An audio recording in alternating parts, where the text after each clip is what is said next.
ओम लाओत्सेचा ताओबोध योगदास श्री जयगणेश जोशी यांचे प्रवचन. जय म्हणजे काय? आपण सामर्थ्याचा अर्थ पाहिला, तसेच आपण कुलीनतेचाही अर्थ पाहिला. आता आपण जय म्हणजे काय ते पाहूया.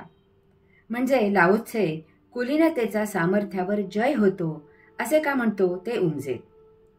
सामर्थ्याचा दुरुपयोग करून, कुलीनतेचे ढोंग करून तो जय मिळतो, तोच लाओत्सेच्या मते जय नाही. छत्रपती श्री शिवाजी महाराज यांना महाहाल अपेष्टा, त्रास, अपमान सोसावा लागला. राज्यकर्त्या मुसलमानांप्रमाणेच त्यांना स्वकीयांकडून गद्दारीचा त्रास सहन करावा लागला. त्यांना शीर तळ हातावर ठेवून वावरावे लागले. यात अनेक वेळा राज्यकर्त्या मुसलमानांना जय मिळाल्याचा भास झाला, परंतु अंतिम छत्रपती श्री शिवाजी महाराजांचाच परमजय झाला. कारण भविष्यकाळ राजांचा सन्मान करतो आणि जुलमी मोगलांचा धिक्कार करतो. राजे इतिहासात आणि जनतेच्या हृदयात अमर झाले आणि 1350 वर्षे राज्य करणारे मोंगल नरकात इतिहास जमा झाले. हीच वासलात ब्रिटिशांची लागली. त्यांनी 150 वर्षे जुलमी सत्ता उपभोगली. लोकमान्य टिळकांनी स्वराज्याची सिंहगर्जना केली. ब्रिटिशांनी त्यांचा छळ केला. परंतु इतकी वर्षे राज्य केलेले ब्रिटिश नरकात इतिहास जमा झाले आणि लोकमान्यांसारखे स्वातंत्र्यवीर जनतेच्या हृदयात आणि इतिहासात परम अमर झाले. चेंगीज खान, हिटलर, मुसोलिनी, सिकंदर, तुगलक, बाबर, तुर्की, हुण, अरब, अनेक मोगल लुटारू, ब्रिटिश असे कितीतरी की ज्यांनी जगावर, भारतावर राज्य करण्याचे स्वप्न पाहिले. त्यावेळी स्वारी केल्यावर त्यांना जय मिळाल्याचा आभास झाला, परंतु शेवटी त्यांची राज्ये कायम करता धुळीला मिळाली. भावी पिढ्यांसाठी सर्व नरकात गेले, इतिहास जमा झाले. झाशीची राणी लक्ष्मीबाई, अहिल्याबाई होळकर, तात्या टोपे, भगतसिंग, राजगुरू, कितीतरी क्रांतीवीर इत्यादी असे कितीतरी महान मानव मायभूमी भारताच्या स्वातंत्र्यासाठी लढले. त्यावेळी ते ब्रिटिशांकडून पराभूत झाले. त्यावेळी ब्रिटिशांना त्यांचा जय झाल्याचा आभास झाला, परंतु तथाकथित पराभव होऊनही हे महान मानव इतिहासात अमर झाले, जनतेच्या हृदयात कोरले गेले. राज्यकर्ते ब्रिटिश नरकात इतिहास जमा झाले. श्री ज्ञानेश्वर माऊली आणि त्यांच्या सर्व भावंडांना किती हाल सोसावे लागले. माता पित्याचे छत्र नसल्यामुळे त्यांची अन्नान्न दशा झाली. तथाकथित पंडितांनी त्यांना छळले, वाळीत टाकले, महाअपमानित केले. त्यावेळी त्या तथाकथित पंडितांना असुरी आनंदाच्या उकळ्या फुटल्या, परंतु शेवटी त्याच पंडितांना माऊलींचे पाय पकडावे लागले. माऊली आणि त्यांची सर्व भावंडे अमर झाली. भविष्य त्यांचा उदो उदो करत असणार आहे. शिवाजी महाराज, लोकमान्य टिळक, क्रांतिकारक हे कुलीन होते, त्यांचा जय झाला. ते परम अमर झाले, अमृत झाले. इतरांचा पराभव झाला, दुरात्मा म्हणून नरकात जमा झाले. लाओत्सेच्या मते कुलीनता हृदयापासून सहज होत असते. त्यात सोपस्कार नसतात, स्वार्थ नसतो. अशा वेळी कुलीनतेचा परिणाम जय असतो. कुलीनतेचे सहजाचरण.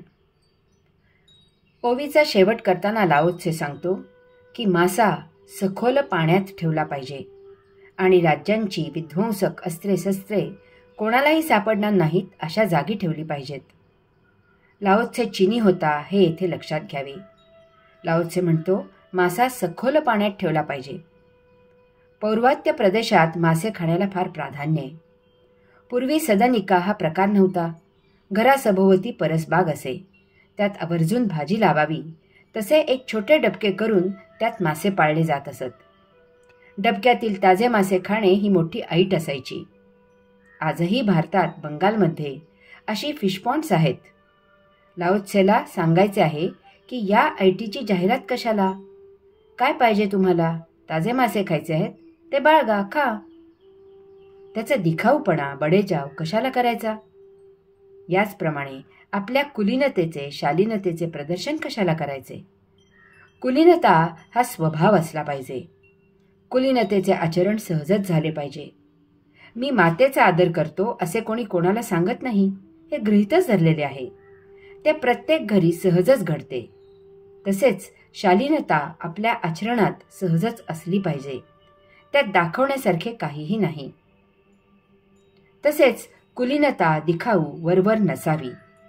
काही समारंभ असला, घरी कोणी त्रयस्थ व्यक्ती आली की अशा वेळी सर्वांसमोर मातेचा आदर करायचा आणि इतर वेळी तिला कसपटा समान वागणूक द्यायची, हे शालीनतेचे लक्षण नाही. जसे मासे सखोल पाण्यात असावेत, तसेच कुलीनता सखोल हृदयापासून, अंतःकरणापासून उत्स्फूर्त असावी, ती बेगडी नसावी.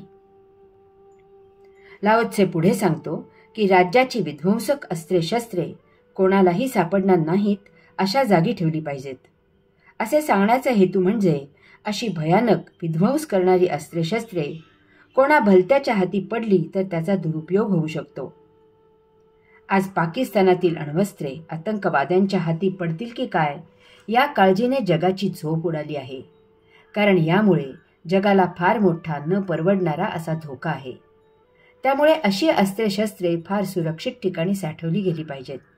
याचबरोबर हेही लक्षात घ्यावे की आपली युद्ध सज्जता सर्वांना चांगली माहीत असली पाहिजे. यामुळे कोणी तुमच्याकडे मान वर करून तिरक्या नजरेने पाहायला धजत नाही. शत्रूला आपली जरब असायला हवी. याचा एक दुसरा पैलू लक्षात घ्यावा. जर कुलीनतेचे प्रदर्शन केले तर तिचे रूपांतर अहंकारात होते. ज्ञान पांडित्य यांचा जसा गर्व होतो तसे कुलीनतेचाही गर्व होतो. हे फार घातक असते. मग ती कुलीनता तुम्हाला केव्हाच सोडून जाते. त्यानंतर नसलेल्या कुलीनतेचे प्रदर्शन दाखवण्याचा अट्टहास सुरू होतो. जनतेच्या लक्षात ही बाब येते आणि अशाला जनता दूर करते. ही उपेक्षा सहन करणे शक्य होत नाही. अशाची मानहानी होते. कोणीही विचारत नाही. भणंगासारखी अवस्था होते. जीवन उदास होते. हरि ओम.